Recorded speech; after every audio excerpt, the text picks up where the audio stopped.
Hey guys, welcome to the first video of a little guide thing I kind of wanted to work on that's going over all the different starting classes and different things you can do to get like a really good start with each starting class for Dark Souls Remastered for the PS4. I'm playing it on the PS5.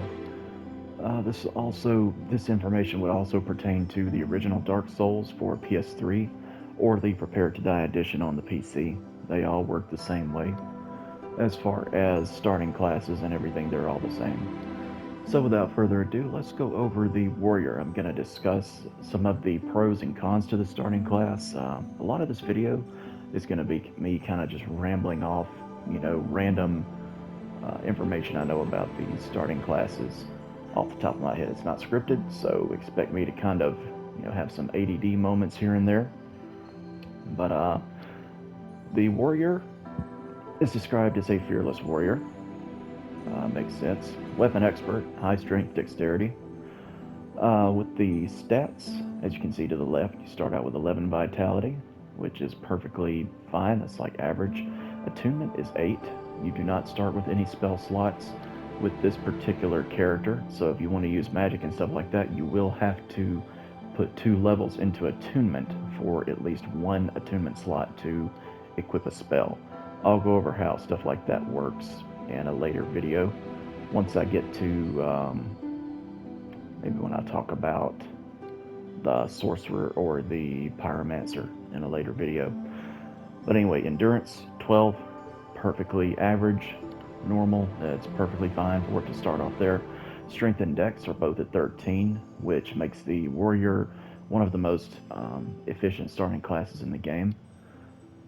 If you level up your strength to 16 and your dex to 14 early on, you can pretty much wield any weapon that you find in the early game, except for some of the stronger weapons that you can find early, like the Black Knight weapons, which are more dependent on luck, whether you get those or not. Resistance, we're not going to consider that, since resistance is, I wouldn't say a completely useless stat, but you can kind of ignore resistance in the game because defense isn't really all that important in Dark Souls, and it's a lot more important your poise, which I'll discuss later, and just your ability to either block or dodge damage. And then Intelligence and Faith, both starting out at 9. You can't cast any spells with those levels, but they're high enough to where you wouldn't have to invest much if you wanted to cast some elementary sorceries or some elementary miracles. So what makes the warrior a good starting class? It's mostly going to be in the weapon and shield that the warrior starts with. The longsword has a very good, very easy to use moveset, which I'll demonstrate, and it has one of the best shields in the game. The heater shield, which is only 2 units of weight, it's way better than it has any right to be. So I've discussed the stats a little bit. I'm going to go a little bit more in depth here in just a minute. Let's go ahead and start.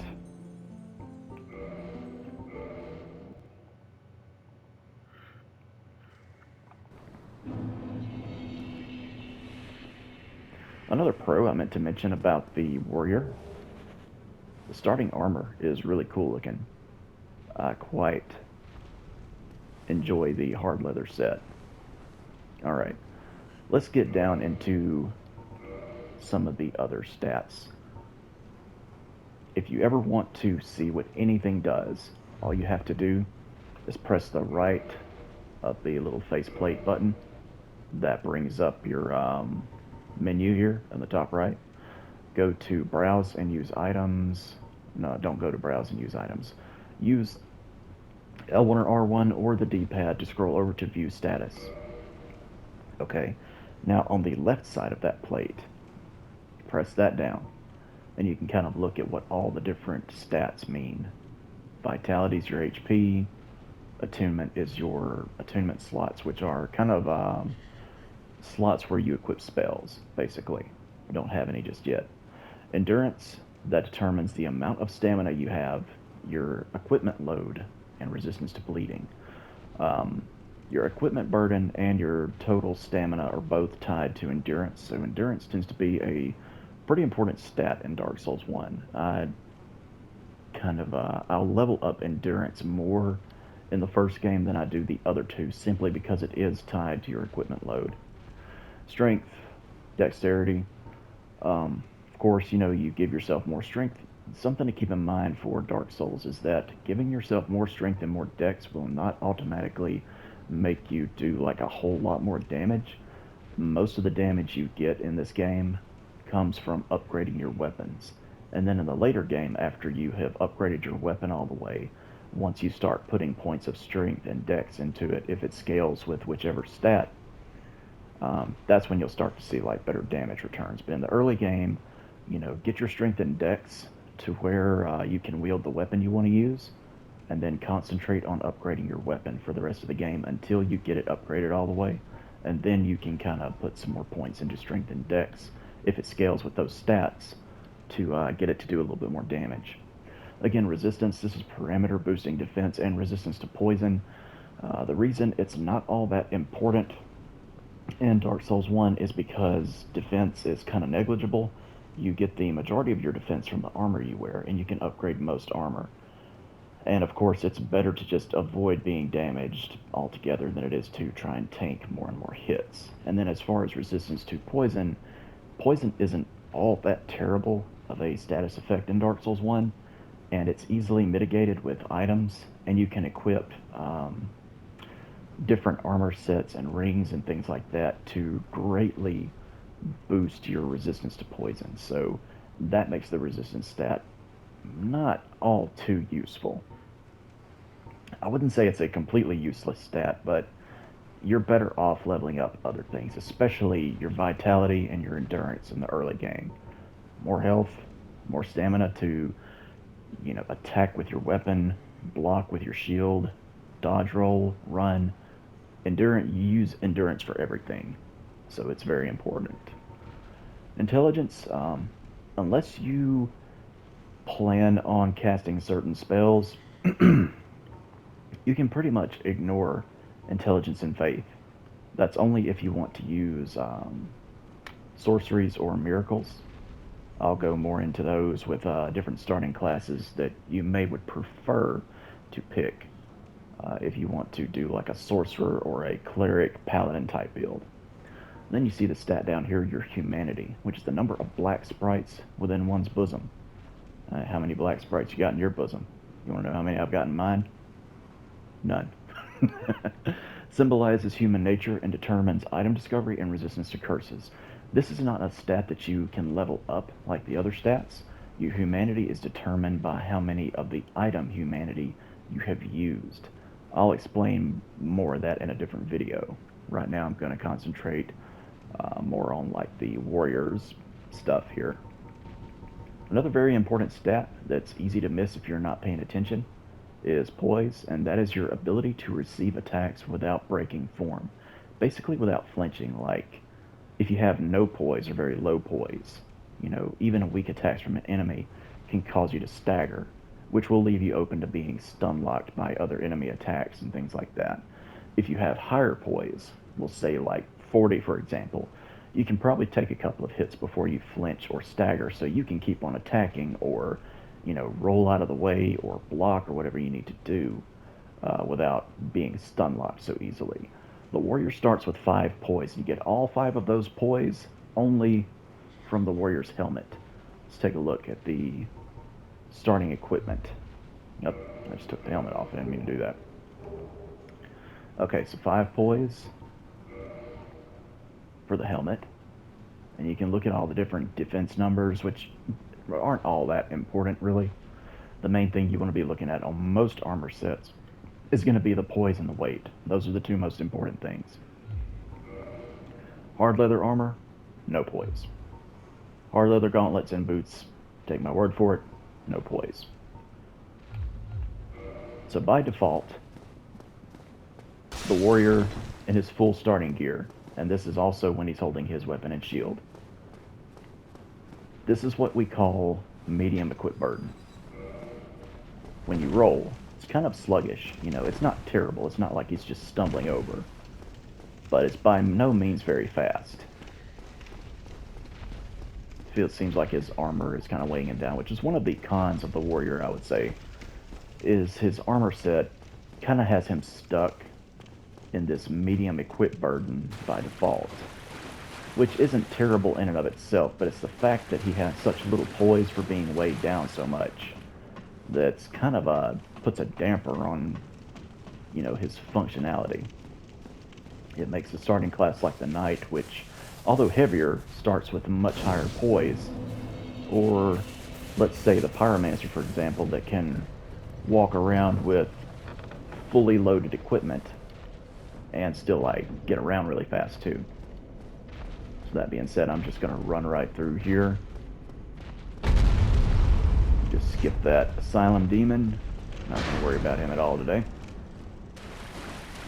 Now let's come over here to where we can pick up the shield and a weapon that the warrior starts with. The heater shield. Just go to your change equipment and you want to put the shield on this lower, not the top row. You want to put it on the lower one because that puts the shield in your left hand, which is where you want it. A little hollow guy, he decided he didn't want none of this, so he hightailed it. Alright. Again, shield. Let me get rid of this guy just in case he's... he ran up the stairs. He's fine. Okay. So, stats you want to look at with your shield. The most important things. Over to the right, where you see damage reduction percentage. You see physical, magic, fire, lightning, and stability. I'm going to explain what these things mean. The 100 to the right of the physical means that you can block 100% of physical damage. So basically, you take a hit with the shield. If it does pure physical damage, you block all of that damage. If it's doing magic damage, you only block 30%, so the remaining 70% of the magic damage will get through your shield. I think you're pulling a sneaky, didn't you? Get out of here. Like I was saying, you get the picture. It blocks 70% fire damage and 50% lightning. Now, let's use the left of the little faceplate button to come over here and look at what some of these things mean. The percentage of physical damage reduction. Magic, fire, lightning. But what's stability? Stability of player defense. The higher this value, the less stamina consumed when taking attacks. I'll demonstrate that here shortly, but stability is, other than physical damage reduction, it is the most important stat when looking at your shield. And whenever you upgrade shields with a blacksmith or something like that, you want to see your stability go up. You know, you'll see things like the physical attack and things like that go up with your shield as well when you're upgrading it. Doesn't matter whatsoever, unless you just want to, you know, grab your shield and bash things over the head with it through the whole game, but wouldn't really recommend it. Shields are not exactly great for attacking in Dark Souls 1. So, other than that, let's start with the longsword. I want to bring your attention to the physical damage. That's important. You see it has a base damage of 80. That plus 12 over to the right is the scaling damage. That is the damage that will increase as you level up your... that's kind of hard for me to show it like this. But you see that C and C down there below the attack column. The icon with the kind of curled up bicep, that symbolizes strength. The open palm there symbolizes dex. As you increase those stats, you get more of that damage there to the right that says plus 12. But the returns, like I said, are going to be lower as you start out in the game, and you want to concentrate on upgrading your weapon to get a higher base damage. But keep those parameter bonuses in mind for whichever weapon you're using. As you can see, the longsword gets a C scaling from both strength and dex, so gets about average scaling from two different stats. You'll get some weapons that have like an A scaling with strength or an A scaling with dex. They're obviously meant for a particular way of leveling up. Like if I were only going to be leveling up my strength, I wouldn't be too wise to try and use a katana for the entire game that almost exclusively scales with dex. Make sense? Okay. Let's go over the moveset a bit with the warrior. You can kind of just spam R1 to do a flurry of attacks like that. If you press R2, you do a stab. which is very helpful in narrow spaces like this, because you're fighting enemies in a tunnel. See, you can, swing your weapon out, and it'll kind of ricochet against a wall if you're positioned just right for it. However, press R1, you stab. That's what makes the longsword such a good weapon, is its versatility. It's good in almost any situation you find yourself in. It's not an extremely heavy hitter, but it's just really good all around. When you hold it with two hands by pressing triangle, you kind of do these vertical swings, which consume more stamina, but they're stronger whenever you two-hand a weapon, especially if it has any scaling with strength. If you multiply your total strength, which is 13 for the warrior, by 1.5, you basically get what your strength would be when you're two-handing a weapon. So you press R2, get these long, horizontal sweeps. Great for if you've got multiple enemies right in front of you and you need to do a little crowd control. Works like a charm. Alright, having said all that, kind of gone over the pros and cons of the warrior. I'm going to rush through this first boss here.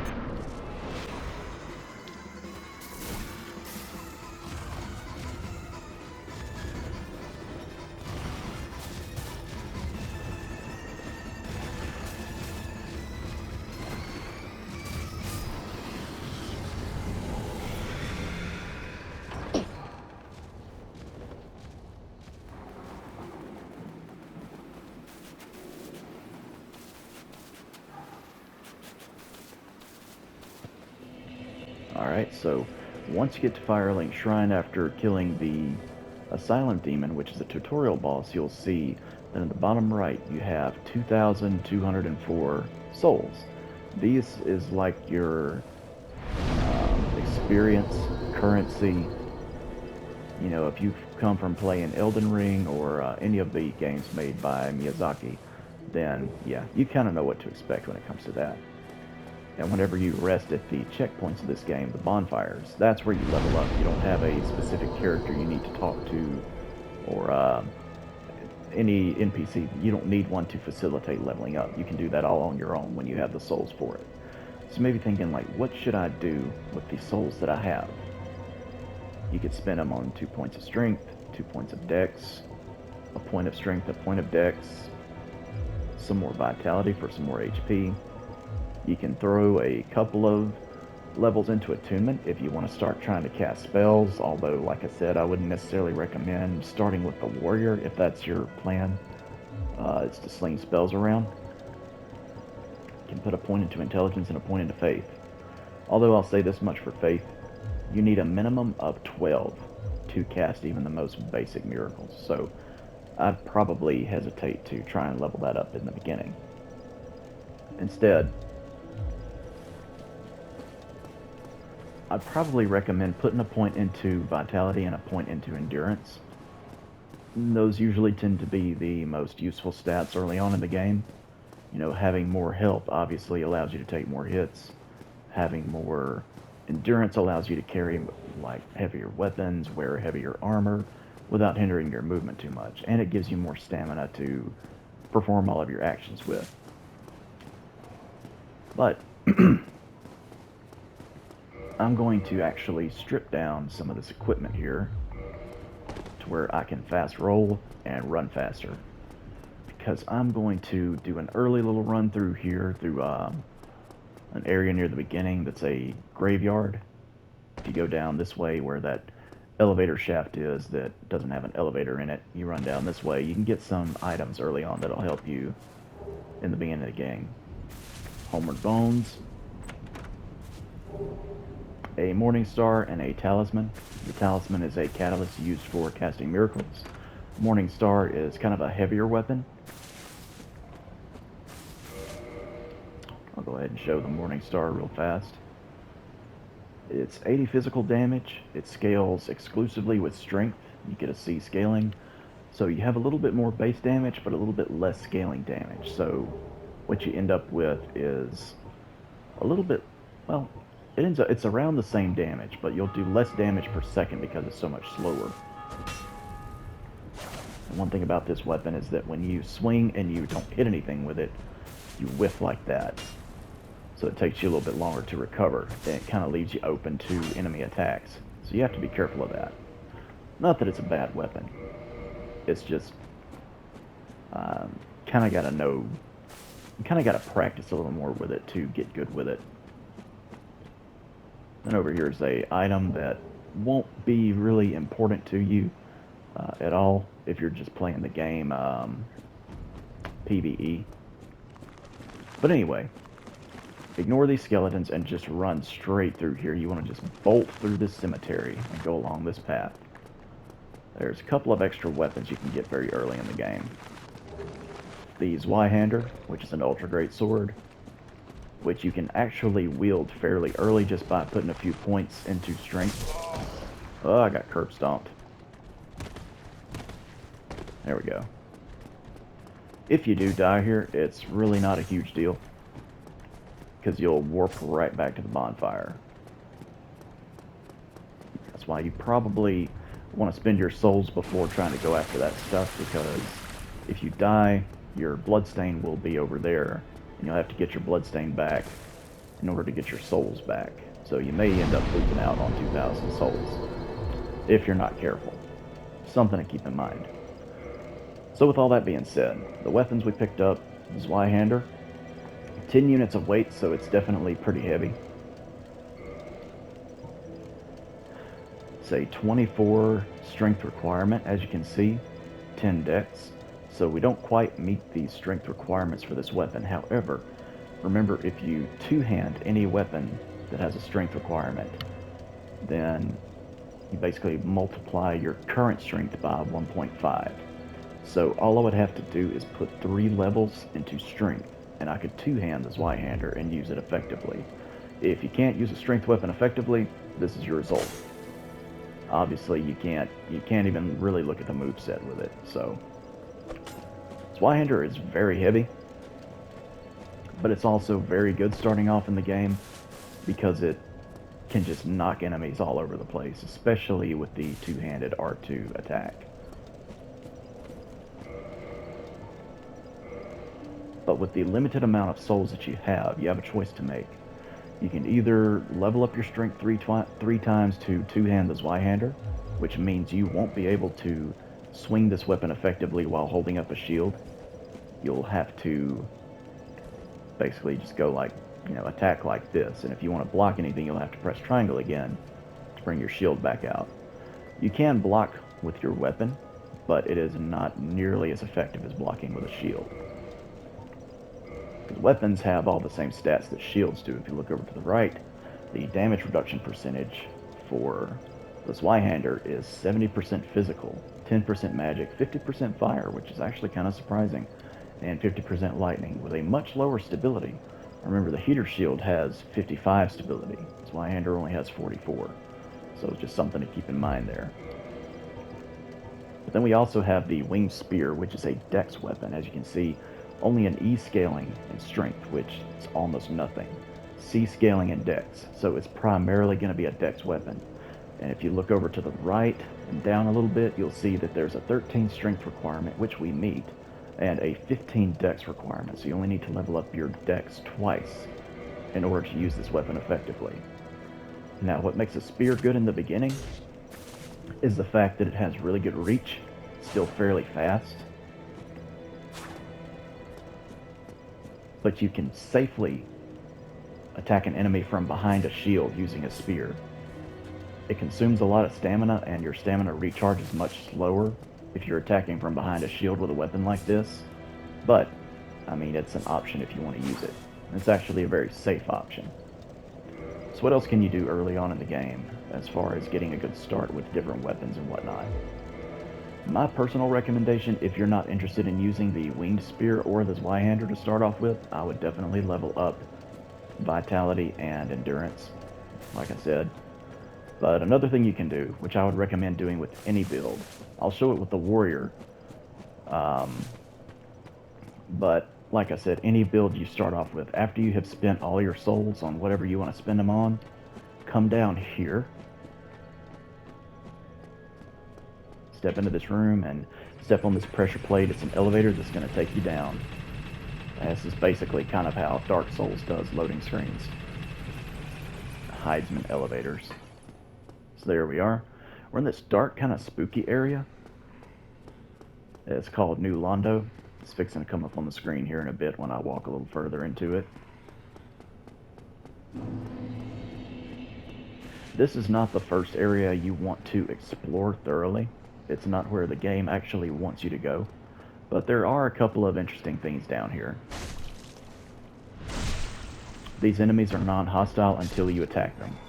If you want to get a few extra souls early in the game, this is an okay place to farm, but I wouldn't spend too terribly much time down here. We get an Estus, which is another dexterity weapon, which we actually have the stats to use. But it's another one that you can poke from behind a shield. It's just not nearly as strong as any of the other weapons that you currently have. So it's just something to keep in mind. It's not a bad weapon.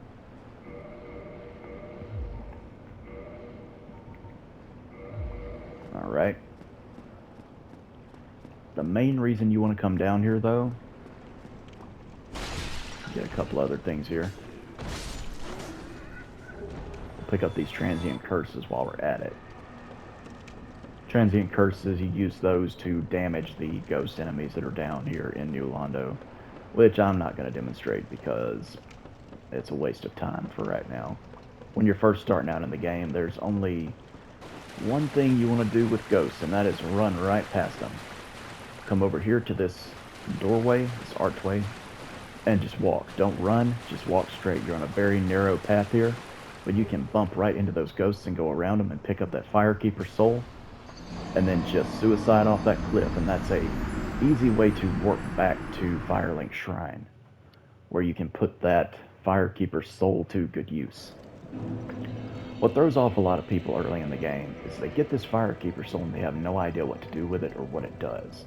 And it just says boosts power of Estus Flask, and it has this whole long description, which is, if you want to know about the game's lore, read the description of everything, including like keys and whatnot. They tell you, most of the story that's going on. But what you want to do with your Firekeeper soul, don't use it as an item, whatever you do. You have to bring it to a Firekeeper, and there are multiple ones in the game, but the first one you can encounter is right down here behind these bars. You go to talk to her and it says no response, she cannot speak. But even though she can't speak, doesn't mean she can't help you. You want to select Reinforce Estus Flask. It'll give you a prompt. You use Firekeeper soul to reinforce Estus Flask? Yes, absolutely. Estus Flask reinforced. Now look closely at the bottom left there where it says Estus Flask. That has changed from Estus Flask to Estus Flask +1, and what that means is that now it heals more HP whenever you use it. So that's pretty much it. Overall, the Warrior is a very good starting class. The pros, it starts off with high strength and dex, and the ability to use almost any weapon you find early on in the game. If it's a heavier weapon like the Zweihander, you can just level up your strength to 16, and then two-hand it. And 16 strength is a good place to get your strength for pretty much most any good weapon early on in the game. You only need 16 strength to use either one-handed or two-handed. 14 to 15 dex is great. You need 15 to use the wing spear effectively. It's definitely a nice, safe option that's, not much heavier than the longsword you're using. It's 3 units of weight versus 4.5. If you are fully equipped with all of the hard leather set, plus your heater shield, plus the winged spear, I think you'll still be mid-rolling. I don't think it'll make you fat or slow roll or anything like that. There we go. And if you think I'm judgmental by calling the heaviest equipment burden fat rolling, look, I have a few fat rolls myself, so I'm just saying.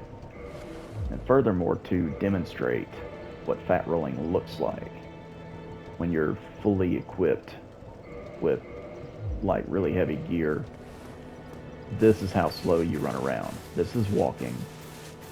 This is your run. And this is when you try to dodge roll. Yeah. Thankfully, you can still mid-roll with your spear and everything.